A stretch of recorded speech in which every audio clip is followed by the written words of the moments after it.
Hello, welcome my dear students. स्वागत है मेरे आज के इस वीडियो में। आज मैं आपके लिए लेकर आया हूं विद्युत धारा चैप्टर से ही 1 एम्पियर की धारा किसे कहेंगे, 1 एम्पियर की धारा होती क्या चीज़ है। ठीक, हम लोग जैसे स्विच बोर्ड में देखते हैं लिखा रहता है, जो हमारे स्विच लगाते हैं घर में उनमें लिखा रहता है। बहुत ही इंटरेस्टिंग सब्जेक्ट है, मान के चलिए इलेक्ट्रिसिटी। आसपास आपके परिवेश में हर चीज़ दिखते रहेंगे आपको। हम जब दुकान में जाते हैं तो वहाँ पर बोलते भी हैं कि हमारे घर का मोटर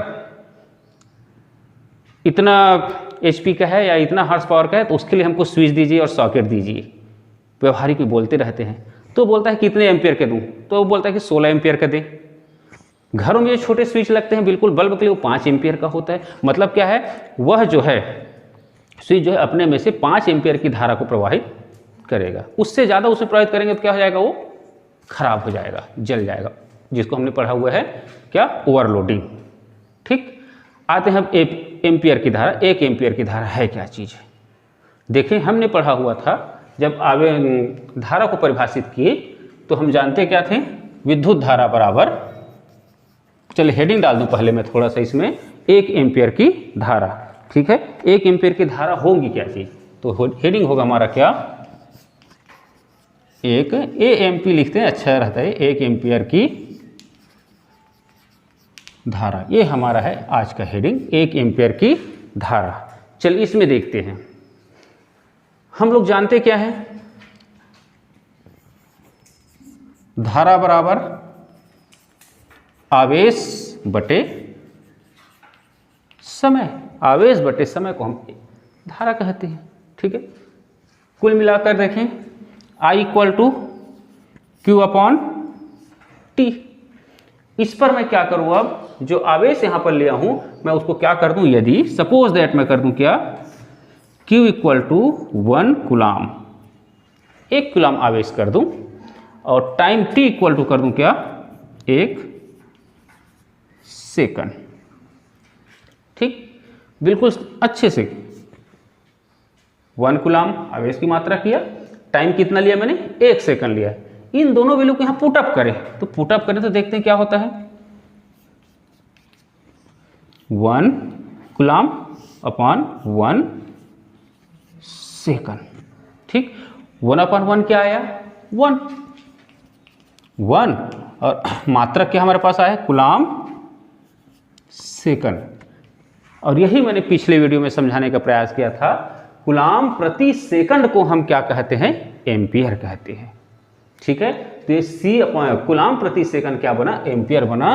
तो I = कितना है, 1 एम्पियर आया। और कब आया, अब हमारा डेफिनेशन बनेगा। 1 एम्पियर की धारा कब आया, जब हमने क्या किया, किसी चालक में 1 सेकंड तक कितने कूलाम की आवेश को, 1 कूलाम के आवेश को क्या किया, प्रवाहित किया। तब कितने एम्पियर की धारा प्रवाहित माना जाएगा, उसको 1 एम्पियर की धारा माना जाएगा। तो हमारा डेफिनेशन क्या बनता है, किसी चालक में यदि प्रति एकांक समय में 1 कूलाम की आवेश प्रवाहित होती है, ठीक है, तो उस चालक में बहने वाली धारा को हम क्या कहेंगे, 1 एम्पियर की धारा कहेंगे। चलिए डेफिनेशन को मैं लिख देता हूं अच्छे से आपके नोट्स के लिए। चलिए डेफिनेशन आपके लिए लिख दिया, किसी चालक के परिच्छेद से यदि प्रति सेकंड 1 कूलाम आवेश प्रवाहित होती है तो उस चालक में बहने वाली धारा को हम क्या कहेंगे, 1 एम्पियर की धारा कहते हैं। एम्पियर एसआई पद्धति में धारा का बड़ा मात्रक है। याद कीजिए आप लोग 11वीं की बातें, फिर उन बातों को मैं लेकर नहीं चलूँगा, फिर भी थोड़ा सा बता दूँ। बड़े मात्रक और छोटे मात्रक बहुत पढ़े हैं आप लोगों ने। एम्पियर जो है बड़ा मात्रक है, इससे और छोटे मात्रक होते हैं। ठीक है, मिली एम्पियर और माइक्रो एम्पियर।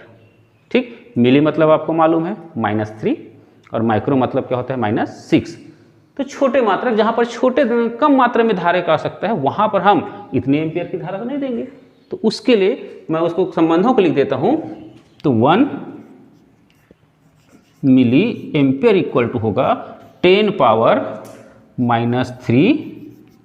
एम्पियर। ठीक है, और 1 माइक्रो एम्पियर = होगा 10⁻⁻6 एम्पियर। इसको भी ध्यान रखिए, जब कभी भी आपको न्यूमेरिकल काम करने होंगे, गणितीय काम करने होंगे, तो आपको एम्पियर में ही काम करनी है, क्योंकि एसआई पद्धति में मात्रक है वो। तो 1 मिली एम्पियर इक्वल टू क्या हुआ 10⁻³ एम्पियर, और 1 माइक्रो एम्पियर इक्वल टू क्या हुआ 10⁻6 एम्पियर। अब हो सकता है इसमें एक बात और मैं आपको बता दूं, हमको मालूम है 1 कूलम्ब आवेश में, ठीक है, 1 कूलम्ब आवेश के लिए मतलब किसी चालक को 1 कूलम्ब आवेश धारण करना है, या किसी चालक को हमको 1 कूलम्ब आवेश बनाना, 1 कूलम्ब आवेश से आवेशित करना है, चाहे पॉजिटिव हो चाहे निगेटिव हो, तो हम उससे कितना इलेक्ट्रॉन निकालें या उस चालक को कितना इलेक्ट्रॉन दें। निकालें मतलब धनात्मक आवेश धारण करेगा, और देंगे मतलब ऋणात्मक आवेश धारण करेगा। तो 1 कूलम्ब आवेश के लिए किसी चालक को कितना इलेक्ट्रॉन देना या लेना पड़ता है, वह हमारे पास कितना है, तो हमको मालूम है चूंकि 1 कूलम्ब आवेश के लिए नंबर ऑफ इलेक्ट्रॉन संख्या कितनी होती है 6.25 इंटू 10⁻18 इलेक्ट्रॉन। इतना इलेक्ट्रॉन कोई चालक देता या लेता है तो उस पर 1 कूलम्ब चार्ज हो जाता है। देगा तो प्लस चार्ज में, लेगा तो माइनस चार्ज में। अब यहां पर मैं कह दूं यदि किसी चालक में 1 एम्पियर की धारा प्रवाहित होने के लिए, ठीक है, किसी चालक से 1 एम्पियर धारा प्रवाहित होने के लिए उस चालक से प्रति सेकंड कितने इलेक्ट्रॉन चलेंगे, तो कितने इलेक्ट्रॉन चलेंगे, इतने इलेक्ट्रॉन चलेंगे 1 एम्पियर धारा के लिए, क्योंकि हमने 1 कूलम्ब के लिए लिया है। ठीक है, तो हम देख सकते हैं चूंकि 1 कूलम्ब आवेश के लिए इलेक्ट्रॉन की संख्या कितनी है, संख्या बराबर 6.25 × 10⁻18 इलेक्ट्रॉन होते हैं। इसलिए 1 एम्पियर की धारा प्रवाह के लिए, प्रवाह में प्रति सेकंड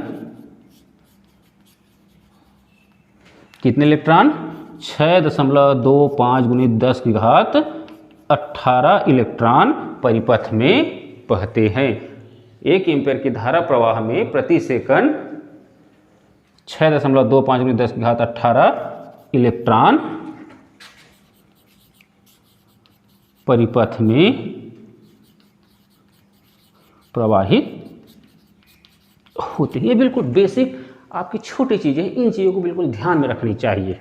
ठीक है, और इस तरह से हम देखते हैं 1 एम्पियर की धारा क्या होती है, 1 एम्पियर की धारा के लिए कितने इलेक्ट्रॉन चाहिए प्रति सेकंड, उसकी गणना देखें, और छोटे मात्रक भी देखे हम लोगों ने। और इस तरह से आपका 1 एम्पियर की धारा भी पार्ट कंप्लीट होता है, जिसको आप अच्छे से समझकर अपने नोट्स बुक में आप नोट्स तैयार करते हैं। ठीक है, थैंक यू।